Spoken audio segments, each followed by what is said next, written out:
এটা এই গল্পের মধ্যে আছে। এগুলো নিয়ে ভাবার সময় তো আমাদের নাই। জীবনে এমন অনেক সিচুয়েশন দাঁড়াবে যখন আপনার কাছে মনে হবে দুইটার মধ্যে আপনি কোনটা বাছাই করবেন, তখন যেটা বেশি ইম্পর্টেন্ট সেটাতে ফোকাস করেন, যেটা কম ইম্পর্টেন্ট সেটাকে ছেড়ে দেন।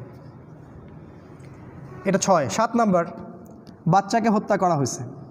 এটা ইন্ডিকেট করে শেষ জামানায় এমন কিছু প্রজন্ম তৈরি হবে, শেষ জামানায় এমন কিছু প্রজন্ম তৈরি হবে যারা নিজেরাও হবে নাস্তিক, কাফের এবং মোরতাদ, এবং তারা সমাজকে, রাষ্ট্রকে এবং পিতামাতাকে পর্যন্ত কাফের বানাবে।